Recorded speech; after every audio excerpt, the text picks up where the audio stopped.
Hey there, everybody. Welcome to our American Horror Stories Season 3, Episode 2 reaction and review. This episode is entitled Daphne. You're getting that robot voice because I cannot impersonate Gwyneth Paltrow. I'm sorry, guys. It's just not within me other than, hey, Goop! There's my Gwyneth Paltrow impression.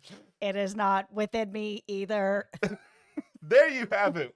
What a weird episode this was. It was strange. I mean, the concept overall, pretty interesting. I mean, so far we've been through 2 episodes and they've both been technology based. I'm starting to feel like they're getting very influenced by Black Mirror.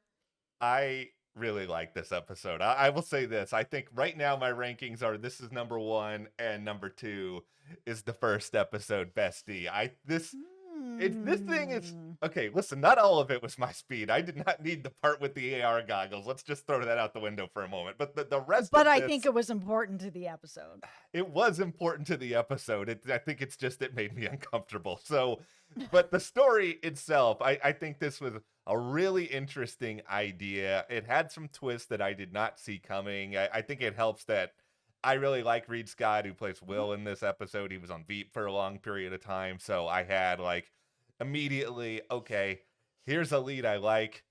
And this is to me much more terrifying than Daphne than Bestie, because I don't think we're that far from this actually happening. I don't think we're that far from Bestie happening either, to be honest. I mean, there's been some really weird stuff that's happened. So, both of these episodes to me feel pretty realistic. I mean, the first one feels more realistic at this point. The second one, yeah, we probably aren't that too far off from it. But for me, I'm opposite in these first 2 episodes. I liked Bestie better than I liked this episode, but I didn't dislike this episode. But I will have a bit of a beef with that very final shot that could have turned this into my number 1 and didn't. Okay, we'll get into what that is. We'll also just talk about everything else that's working in this weird, at times hilarious, just camptastic 45 minutes of television. But before we do, hit that subscribe button. We have more coming up here on American Horror Stories. We already have our review up of Bestie, episode 1, and we just have 2 more coming for this Halloween event. Tapeworm, an episode that Jess is clearly very excited to watch. I'm so scared of that episode already. I feel like in my heart that's probably going to be the campiest of them all this season. At least that's what I'm hoping for, because that is the episode like I am really afraid of. Well, okay. Well, on a serious note, first and foremost, this episode is the creation of Manny Coto, who passed away earlier this year. He was responsible for a lot of episodes throughout this franchise. And, we have joked here and there over the years that Manny's episodes, there's always a really huge swing. Sometimes they miss completely, and then sometimes they're actually really good and really creative. I land in the really creative here, and I think it's just because I've heard not that long ago, actually, of like AI technology that you can use to book appointments for you. And that's in addition to, I could go on ChatGPT right now and be like, hi there, could you write me a 100-page treatment all about how a cell organelle matters? And it's like, we're getting here, everyone. Like I'm never using a digital assistant. Okay, let's get into the premise of this episode, because this episode is all about Will, who finds himself going through assistants quite frequently. He is kind of a difficult guy. It seems like no assistant can really do everything that he wants. And he ends up getting this gift, Daphne, which is basically like a supercharged Alexa that will do everything for him. Will commit crimes for him, will like pour piles of money on him, will go to bed with him. This is like the ultimate special assistant. And because he's in a situation where he has to stay at home by himself for an extended period of time, he ends up actually really building this intimate relationship with this AI. And this AI ends up building a very intimate relationship with him. I think what makes this episode really interesting to me, it's not like the, guy falls for artificial intelligence story, because I think that story has been told before here and there. Like there was a movie several years ago that did something kind of along those lines. But I think what makes this episode interesting to me is the concept of the AI becoming obsessed with Will and being almost like fatal attraction-y with Will. And it takes it to a level that I haven't quite seen before. And it also takes it to that level where you sort of sit back and think about it, where you're like, oh, this AI can do a lot of helpful things. Of course, it can do a lot of really horrible things as well, like mess with Sarah, do these things that ultimately lead to her demise. And it's just these little intricate things that not anyone else is going to actively think about. And it is that message of we're on this tipping point where if we give these AIs too much autonomy, they're going to start thinking for themselves, or they're going to start thinking like we supposedly want them to think, but they actually are not accurate measurements of human behavior. Yeah, so it ends up in this situation where we've got, Daphne's become very involved in Will's life. He has become very involved with her. After we see everything with Sarah, she's getting, Daphne's getting very jealous, ends up finding out about an allergy, gives her what she's allergic to. She's gone. She's there, of course, to console Will and be like, whatever you need, I am here for you. Put on these glasses, you can see me. And then we have this headless woman, which, we're going to talk about that because the AI's voice is Gwyneth Paltrow. Yeah. And I was like, when the minute that she was like, oh, you can put on these glasses and you can see me, I'm like, are we actually going to get Gwyneth Paltrow? Like, is there a budget for this? But no, we saw like this headless woman. We got to see the back of her hair. I was like, okay. It was so unbelievably stupid, but also really, really funny because Gwyneth Paltrow's voice actor rate is apparently so high that it's like, that's all they get. I just want to imagine that Ryan Murphy sat down with Gwyneth at some point and was like, would you like to actually be in this episode? And she just like passes along an envelope with like a number written on it.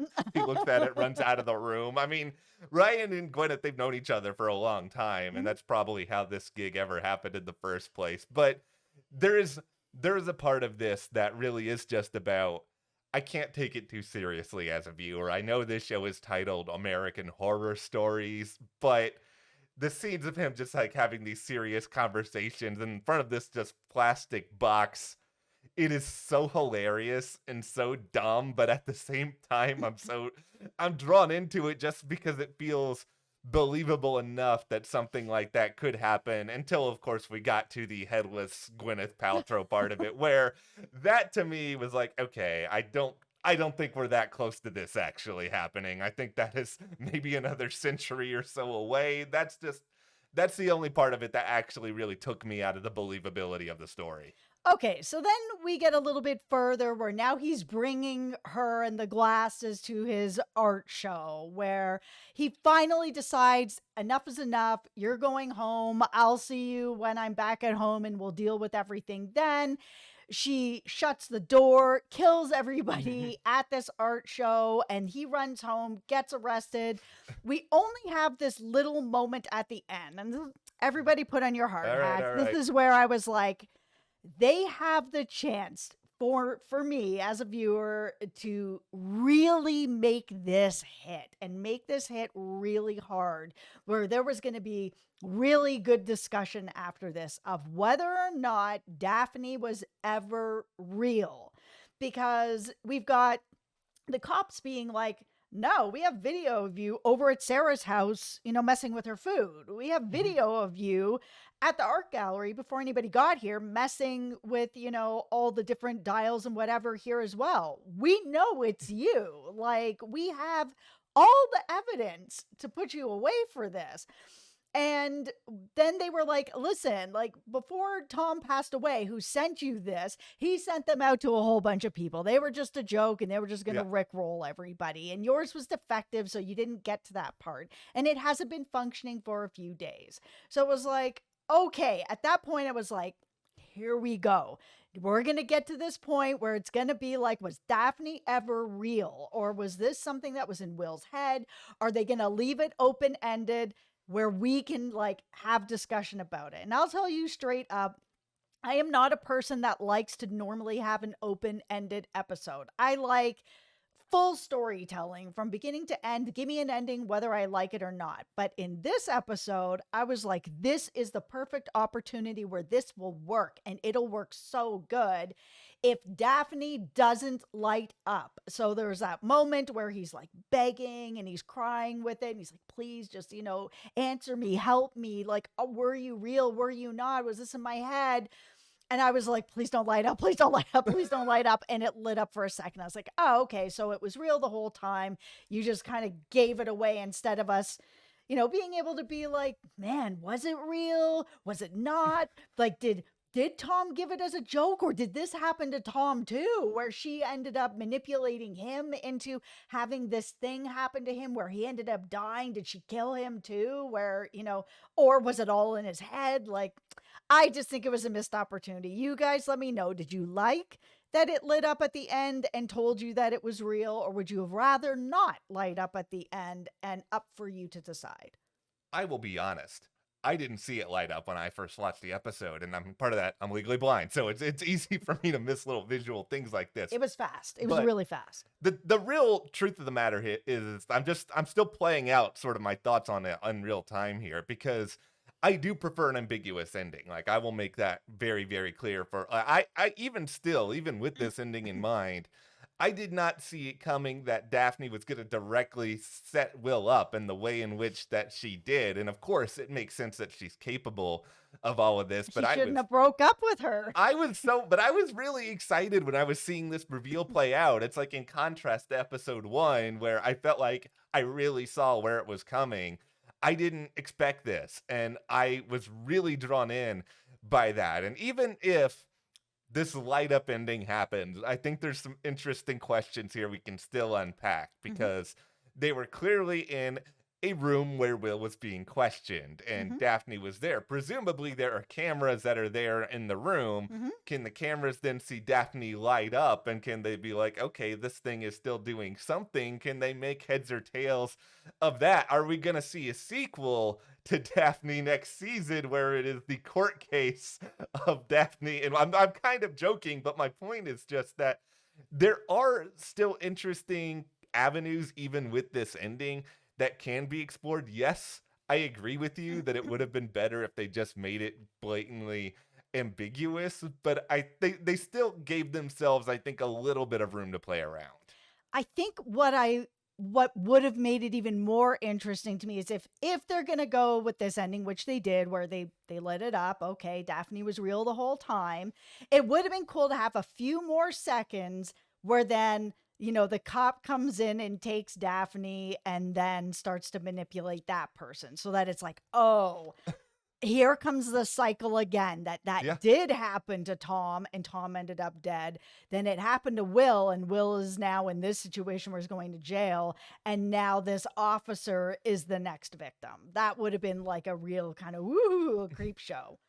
Okay, speaking of creep shows, let's talk about Tom here for a minute, because Daphne came into existence somehow. She ended up with Will somehow.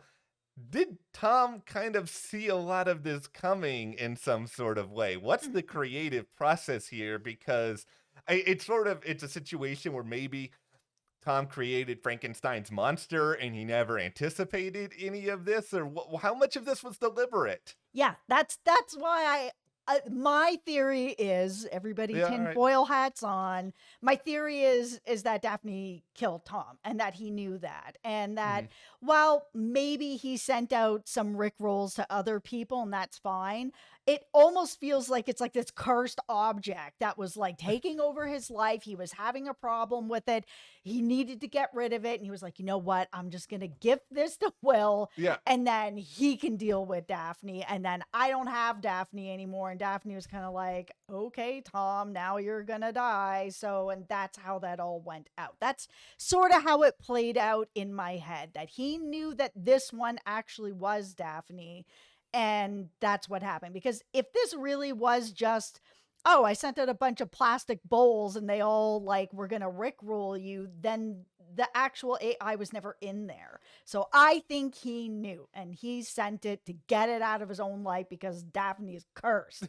It makes a lot of sense. Like, that's the most sensible explanation here. This if I have an issue with this episode, and I'm sure there are plenty of people who have a myriad of issues with this episode, and I am happy to discuss it with all of you in the comments. But no, why isn't somebody just taking Daphne, driving, I don't know, 20 miles away to a shopping mall or something like that, far enough away so that it can't be traced back directly to you, drop Daphne in the garbage there.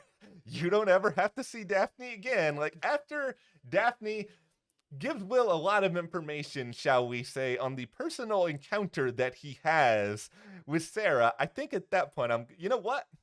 I'm good. There's some things I don't need to know. Goodbye, Daphne. Garbage. Listen, taking her for a drive does nothing because clearly Tom still died. I really think that she had to do with that.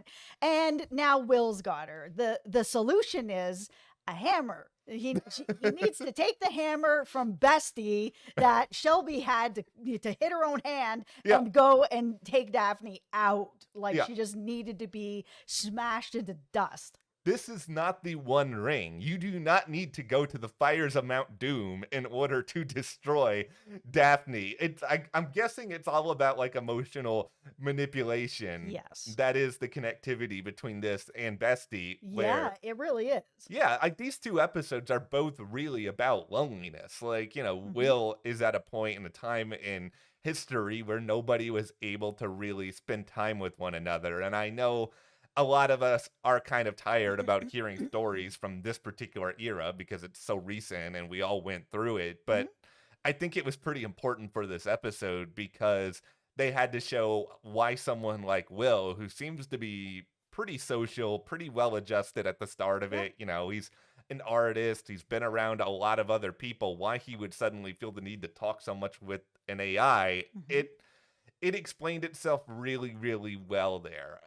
I think this is going to be a polarizing episode just because it is so weird and uncomfortable at times, but I appreciate the creativity a lot. And if you're going to go there, you might as well just go there. Yeah, there was a big swing taken here. And while it wasn't my favorite of the two, I didn't dislike it. And I think it mostly hit. Again, I would have had a different reaction if that light hadn't gone on. But I mean, with it going on, it just gets me into the theories then of, well, did Tom know? And was he trying to get rid of Daphne because Daphne was ruining his life, to be like, oh yeah, because he really sold Daphne up. Yeah. And was like, she's perfect. She's going to take care of everything for you. Don't worry. You're going to love her. You just take her. I think your curse theory is really, really correct here. No, I'm not going to put this episode on like the high highs of like Dollhouse from season 2, which I think is just outstanding, ties into the franchise, just so much goodness there. But I really enjoyed this episode for what it is, which is American Horror Stories being campy and ridiculous, and in this case, kind of timely. And we got just enough of this. If this was 10 minutes longer, I would have gotten very tired of it. I'm glad it's exactly what it was. Yes. All right, we will tie this one up here, but before we depart, be sure to hit that subscribe button. We have much more American Horror Stories on the way. Brace yourselves, everybody, for Tapeworm. Oh my God, I'm so scared. I'm so scared. It's all going to work out. It's all going to work out. If there's a big problem, we'll call in Daphne. Daphne will take care of it. Oh, no. No, all right. Thank you to our patrons as well for your support. We'll see you guys here next time.